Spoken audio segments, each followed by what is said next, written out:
Alors, aujourd'hui, nous allons travailler sur la lettre H. Eh bien, on a pu constater que dans beaucoup de mots, eh bien, cette lettre est muette, c'est-à-dire qu'elle ne fait aucun son.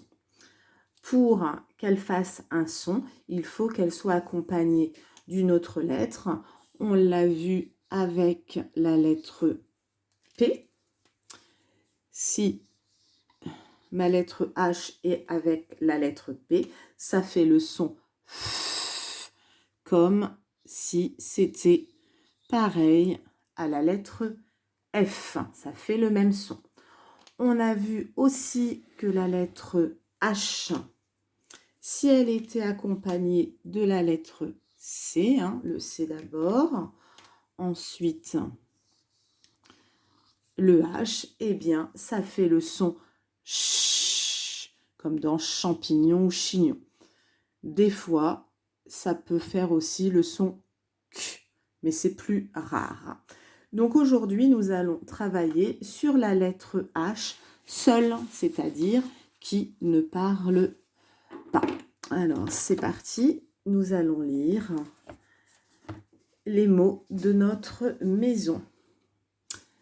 Du son est ici, évidemment, du son muet. Un hibou. Un hibou. Donc, vous voyez là vraiment le H. Eh bien, on fait comme s'il n'existait pas. Mais quand on écrit le mot, il faut écrire cette lettre. Sinon, on fait une faute d'orthographe. C'est parti. Un hérisson. Un hamac. Une hutte. Un homme. Alors, un homme, ça fait pas joli quand on l'entend, c'est même difficile à prononcer. On va faire la liaison. Un et le N, on va le faire parler un peu avec le O. N. Un homme. Ensuite, il y a l'huile. Une harpe. Un héros. Un hangar. Nous allons maintenant lire des syllabes. C'est parti. Donc là, on vous a mis en gris la lettre H qui ne parle pas. A, I, O, pardon, U, OU, AR, I et IS. IS, ah là, il y a le P devant, donc ça fait le son F. Faux. Et ch avec le C1, chat. I, fi. Ar, chou, U. On continue. Dehors. J'habite. Un rhume. Elle a hurlé. L'hôpital. Une histoire. Un hippopotame. 8. Un thé. Et ensuite, là, nous avons 2 phrases. Je dis que cette histoire est horrible. Des hommes passent par les hautes herbes. Là, pareil, regardez, je vais faire la liaison. Plutôt que dire les hautes herbes, le S, je vais le faire parler avec le E. Mais comme ici, il y a une voyelle à gauche du S et à droite encore ici une voyelle, le S va faire le son Z. Les hautes herbes. Là encore, plus vous lirez, eh bien, plus vous apprendrez à faire la liaison pour que ce soit plus facile à prononcer.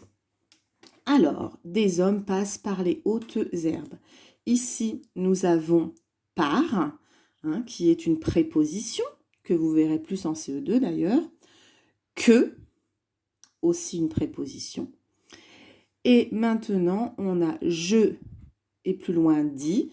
Je, c'est un pronom personnel de conjugaison. Dit, c'est le verbe dire qui est conjugué au présent avec je. J'aimerais bien qu'on en profite. Regardez ici, j'ai un verbe conjugué. habite, qui est conjugué avec le pronom personnel je.